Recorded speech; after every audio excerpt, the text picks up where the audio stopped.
As many of you know, I recently wrapped up my series covering forgotten 80s movies, and during that series, so many of you guys recommended some great 80s gems. Many of the movies that you guys mentioned did end up in future volumes as we went along, but there was a ton of them that didn't. So in this special edition of Forgotten 80s Movies Worth Not Forgetting, we're going 100% viewer's choice. So let's get into it.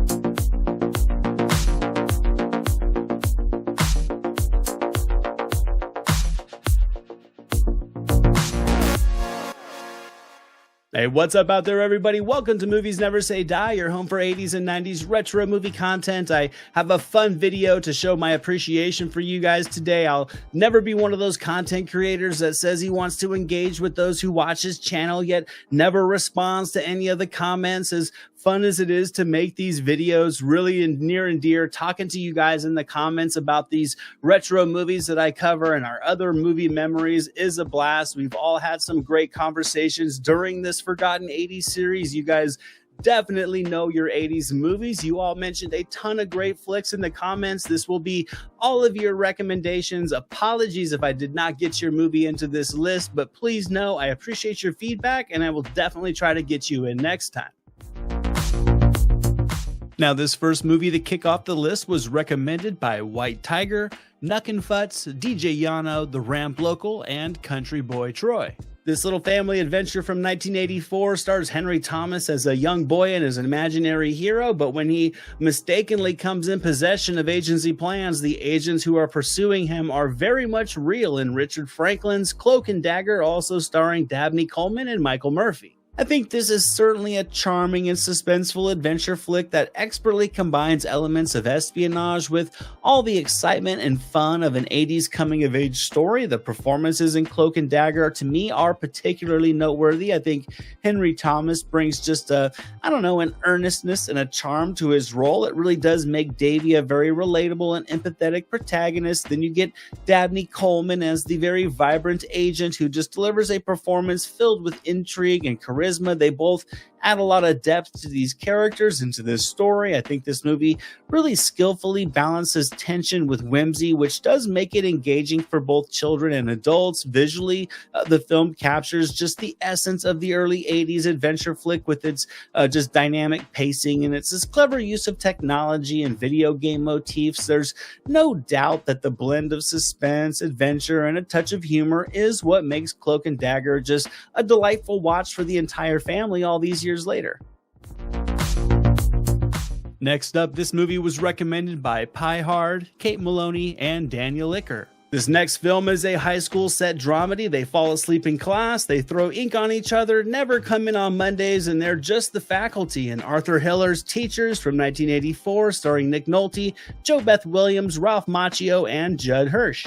To me, the strength of Teachers lies in its ability to tackle serious issues such as inadequate funding and bureaucratic red tape and student apathy overall, while maintaining a relatively humorous and optimistic tone throughout. I think this screenplay cleverly uses satire and sharp dialogue to highlight these issues and explore them, which makes them more accessible and engaging for the audience. The performances overall are very strong. It gives the interactions amongst the teachers and the students just an element of authenticity, which does add to the film's portrayal of the educational system. Teachers is not only entertaining, but it's also relatively thought-provoking. It offers a blend of comedy and drama that I think encourages reflection on the importance of education and the impact of dedicated educators. And with its engaging performances and its smart script, it's just an 80s gem that's always worth remembering.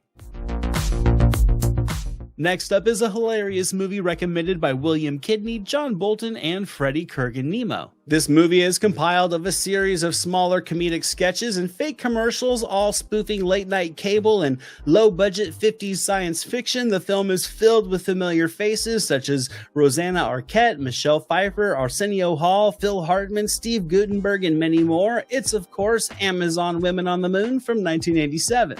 To me, this is just a delightful and truly inventive comedy that stands out as a unique entry in the genre of sketch films. This series of interconnected sketches, each satirizing various aspects of media and pop culture, are hilarious. One of the standouts, of course, is the titular Amazon Women on the Moon. It's a mock sci-fi feature that just gleefully lampoons the genre's tropes with a true tongue-in-cheek sense of humor.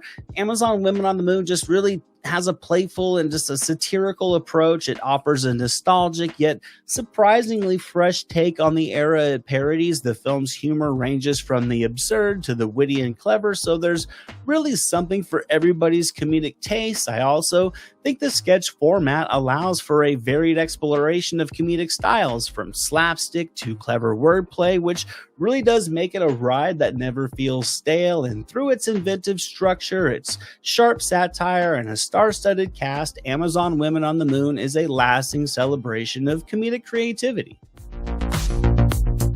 This next movie was recommended by Tankar2004 and Super Mario Bros. 3. This comedy featured a pair of familiar faces in the world of 80s sitcom television when John Larroquette and Bronson Pinchot would pair up as a detective and a psychic in Second Sight from 1989, directed by Joel Zwick, also starring Bess Armstrong, James Tolkien, and Stuart Pankin. Now, despite its ridiculousness, Second Sight is a refreshing take on the detective genre that never takes itself seriously, and it's certainly driven by the charismatic performances of its lead. Bronson Pinchot, known for his comedic prowess, plays Larroquette's quirky assistant.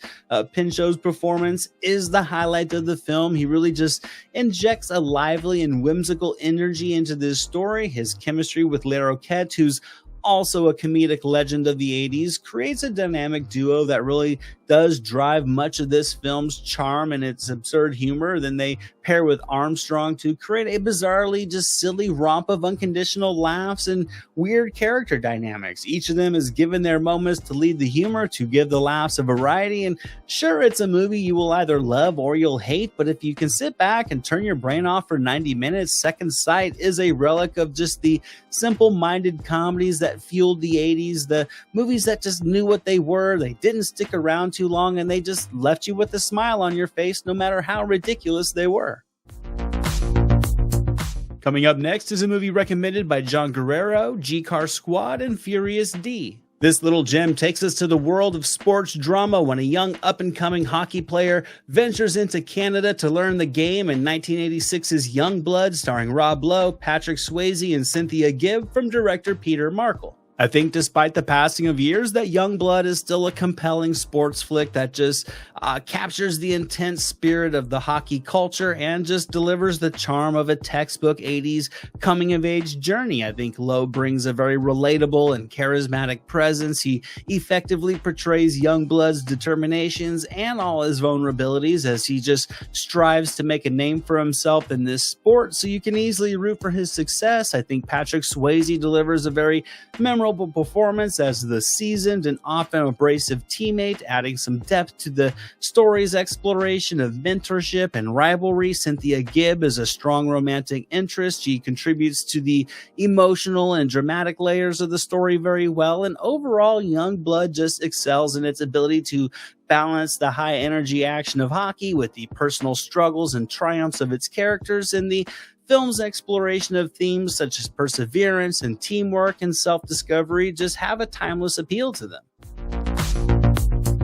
Moving along to this next movie, it's been recommended by Paul77OZ, Baby Mammoth 34, and Time Lord. This crime drama centers on a journalist who finds out there is a lot of truth to a recent story that he faked for his publication in Jerry Schatzberg's Street Smart from 1987, starring Christopher Reeve, Morgan Freeman, Mimi Rogers, and Kathy Baker. I don't think there's any doubt that Street Smart is a very gripping and at times thought-provoking drama that really just dives headfirst into the gritty world of New York City street life. It offers a very raw and unflinching journey. Christopher Reeve delivers an impressive performance as a journalist who finds himself embroiled in the dangerous underworld that he's reporting on. Reeves' portrayal of this conflicted reporter that's trying to balance his career ambitions with his growing moral concerns is both nuanced and compelling, and I think it's one of his finest performances, but the film's standout, to me at least, comes from the performance of Morgan Freeman, who plays the charismatic yet just menacing pimp. I think Freeman's portrayal is nothing short of perfect acting. It offers a very complex and multidimensional character that really anchors this film. Street Smart really provides just a sharp, insightful commentary on social issues. The cinematography effectively captures the harsh realities of urban life. The tension and the drama are skillfully maintained throughout, and it makes Street Smart a true quality piece of 80s cinema. Next up is a movie recommended by Bassman and Los Lakers. This forgotten 80s gem also happens to be one of my all-time favorite films. When a suburbanite and his friends are positive there is something sinister about their new neighbors, and Joe Dante's classic The Burbs from 1989, starring Tom Hanks, Bruce Dern, Rick Dukeman, Carrie Fisher, and Corey Feldman. Now, this is just a beloved film of mine. It's a delightfully dark comedy that I think brilliantly captures the quirks of suburban life while adding blends of mystery and waves of absurdist humor. The ensemble cast with names like Bruce Dern and Carrie Fisher, Rick Dukeman, and more all bring delightful amounts of energy to this movie. Each character is well defined and is able to contribute to the film's overall just offbeat charm and atmosphere. The humor is both mean-spirited and satirical and affectionate at times, just poking fun at suburban anxieties while also celebrating the quirky nature of small-town life. And to me, The Burbs just shines with its inventive blend of comedy and mystery. It's a playful take on the not-so-normal trope. The film's really just a testament to Joe Dante's knack for blending genre elements, and you add that with Tom Hanks's comedic brilliance during the 80s, and there's no reason why it shouldn't remain a cult classic for many years to come. It offers a fun, nostalgic look at suburban paranoia with a generous dose of humor and heart, and with a fantastically over-embellished musical score. This movie just has it all. This next forgotten gem is recommended by Kurt Anderson and Celtic Angel. Now, this one's a compelling fantasy adventure about a young thief who unwillingly becomes involved with a warrior and his lady who are being hunted by the bishop in 1985's Ladyhawke, starring Matthew Broderick, Michelle Pfeiffer, and Rutger Hauer, from director Richard Donner. I think many would agree that Ladyhawke is a captivating blend of fantasy and romance and drama with adventure and action that has an enchanting story that can certainly stand the test of cinematic time. I think Hauer really shines in the lead as the noble knight. I think Pfeiffer delivers a fantastic performance as his ill-fated love, and I think Broderick adds a delightful touch of charm and charisma as the roguish but endearing thief. The chemistry amongst the leads is electric. I think this really drives the emotional core of the story forward with all the needed grace and sincerity to just heighten all the emotional plot beats along the runtime effectively. On the technical side, Ladyhawke, I think, is still visually stunning all these years later, with sweeping cinematography to just capture the landscapes and just great production design and wardrobes. The fantasy elements are expertly woven into the narrative, and the film's score really complements the epic tone of the story several times throughout. And overall, it's just a blend of heartfelt storytelling combined with strong performances and stunning visuals, and it's going to be a lasting piece of 80s cinema for decades to come. Next up is a movie recommended by Jeff Steiner, Brinky Brinks, Marks 5757, and Joe Foster. This next very early 80s comedy follows the comical exploits of SCTV characters Bob and Doug McKenzie. It's, of course, 1983's Strange Brew, starring Rick Moranis and Dave Thomas, who also co-wrote and directed this film. Now, to me, Strange Brew is a true comedic gem that just combines smartly absurd humor with a surprisingly clever plot to make it a standout comedy from the 80s that really was effectively able to bring the beloved characters of Bob and Doug McKenzie from their Great White North sketches to the big screen with the hilarious and inventive adventure that you would hope for. The film's premise, though outlandish, is executed with a perfect blend of slapstick and satire. Moranis and Thomas's performances are without a doubt the highlight. I think their chemistry is both very natural, very well-timed, and just uproarious. I think it also excels in its ability to blend just Canadian humor with a parody of classic detective stories. The screenplay is packed with witty one-liners and running gags, providing a steady stream of laughs from start to finish. And despite its quirky plot and over-the-top humor, Strange Brew remains a heartfelt homage to the classic screwball comedies of the past. It's a film that doesn't take itself too seriously, but delivers genuine hilarity. Next up is another forgotten comedy recommended by A to My K Pimp, David Lewis, and Maximus Prime. Now, this 80s gem is a college-themed satirical romp centered on the students at Buster Burger Academy. It stars Lee McCloskey, Dit Butkus, Randy Brooks, and more. It's, of course, Hamburger, the motion picture from 1986, directed by Mike Marvin. Now, Hamburger, as juvenile as it may be, is a hilarious and irreverent comedy that just delivers plenty of laughs with its offbeat humor, its sex-fueled raunch, and its satire. The ensemble cast here, I think, is able to bring some energetic performances, which does infuse the film with a sense of fun and spontaneity. Their comedic timing and their spirited portrayals do make the characters both memorable and surprisingly endearing for as dumb as they all are. And while it may not have the polish of a mainstream blockbuster, Hamburger the motion picture is just a delightful romp that offers an effective blend of charm and humor that became predictable for this genre during the 80s. But what stands out in Hamburger is its ability to just embrace the silliness while still delivering some slight spots of sharp satire. It's filled with zany gags and absurd dialogue that just keeps it mindless and keeps it fun.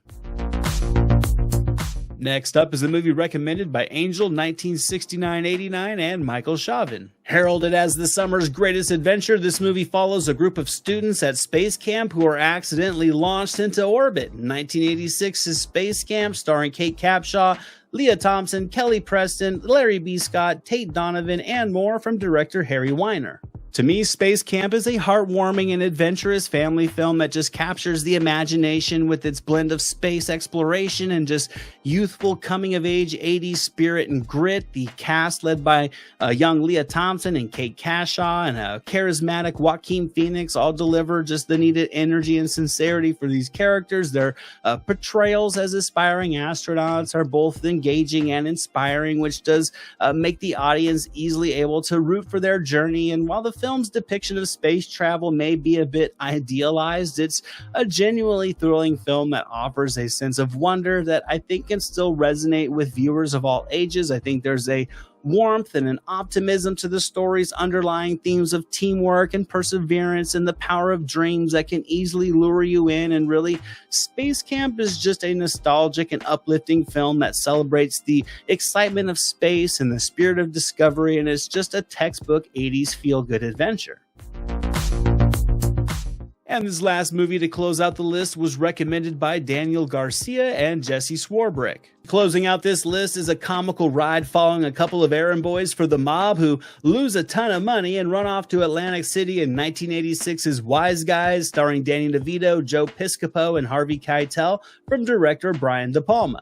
What I think makes Wise Guys shine is its blend of sharp wit and slapstick humor. I think De Palma's direction is very precise. He captures both the absurdity and the charm of the narrative. Piscopo and DeVito's chemistry is fantastic. Their comedic timing and playful banter just drives the film's humor as they run into one comical situation after another. The script is really just packed with clever dialogue and amusing scenarios that can easily keep you engaged, and despite its modest box office performance, Wise Guys has garnered a loyal following over the years. It remains a fun and underappreciated classic. It's got a lively pace, memorable performances, and comical plot twists that just make it a standout example of 80s comedy. And if you're in the mood for a lighthearted, laugh-out-loud film with an endearing cast, then Wise Guys is a must-see. And that's it for today, guys. That wraps up this video. 12 of your forgotten 80s recommendations. All fun movies that I think are still able to deliver a good time.